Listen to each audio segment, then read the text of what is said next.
theorem for any angles C and D, cos C plus cos D equal to 2 cos C plus D divided by 2 into cos C minus D divided by 2. आता इथे आपल्याला proof लिहायचं आहे. If A and B are the measures of two angles, then from additional formulae we know that cos A plus B equal to cos A cos B minus sin A sin B, and cos A minus cos B equal to cos A cos B plus sin A sin B. Cos A plus B equal to cos A cos B minus sin A sin B. Cos A minus B equal to cos A cos B plus इथे minus आहे, इथे plus आहे, इथे plus आहे, इथे minus आहे, sin A sin B. ह्याला आपण इक्वेशन फर्स्ट म्हणू, ह्याला इक्वेशन सेकंड. या दोन्हींची काय करायची ऍडिशन, कारण आपल्याला cos C plus cos D काढायचे. मग दोन्हींची ऍडिशन करायची. Add equation first and 2. इथे लेफ्ट हँड साइडची आधी ऍडिशन आणि मग नंतर राईट हँड साइडची addition. cos A plus B plus cos A minus B equal to, आता हे पूर्ण आर इथे साइड लिहून काढायची, cos A cos B minus sin A sin B plus addition करायची म्हणून आपण इथे प्लसचं चिन्ह लिहिले, plus cos A cos B plus sin A sin B. आता इथे कोणत्या टर्म कट होत आहेत, डिलीट होत आहेत ते बघायचं. इथे negative sine a sine b आहे आणि इकडे positive sine a sine b minus sine a sine b plus sine a sine b equal to 0. मग ह्या दोन कट झाल्या. Remaining terms are cos A cos B cos A cos B आणि ते addition करायची. मग दोन्हीची ऍडिशन होणार आहे.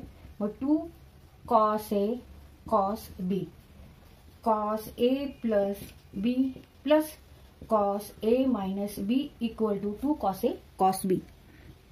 Put A plus B equal to C or C equal to A plus B. Put C equal to A plus B and D equal to A minus B. A plus B equal to C and A minus B equal to D. C plus D. आता या दोन्हींची addition केल्यावर काय answer येतं बघायचं. A plus B plus A minus B. मग इथे plus B आहे मायनस B आहे equal to 0. A plus A 2A. C plus D equal to 2A. Therefore A equal to C plus D upon 2. A equal to C plus D upon 2. इथे C plus D करून आपण A equal to C plus D upon 2 काढले. आता minus करू. C minus D equal to A plus B. C equal to A plus B.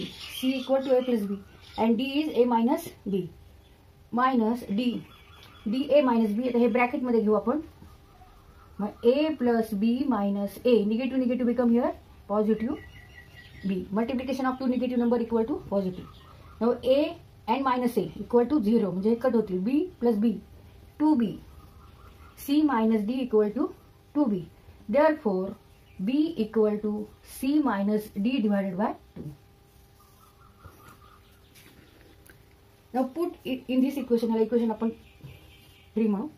Put here A plus B equal to C. A minus B equal to D.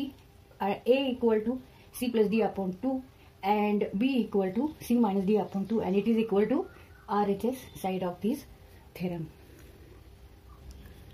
Put C equal to A plus B, D equal to A minus B, A equal to, therefore A equal to C plus D upon 2, B equal to C minus D upon 2. Cos A plus B equal to C. Cos C plus A minus B, D. Cos D equal to 2 cos A equal to C plus D upon 2 into cos B C minus D upon 2. तर ह्या फॉर्म्युलांना काय म्हणतात factorisation फॉर्म्युले. आता इथे ह्या दोन cosine function मध्ये addition आहे आणि इथे मात्र मल्टिप्लिकेशन आहे. प्रॉडक्ट आहे. प्रॉडक्ट म्हणजे multiplication. Sum of cosines of two angles gives here product of cosines and this formula is called factorization formula. In left hand side there is addition of two cosine function of two angles. C and D are here two angles, and function is here trigonometric function or ratio is here cos C plus cos D. Here is addition in left hand side, and in right hand side there is a product of cosines, cos C plus D upon 2 into cos C minus D upon 2.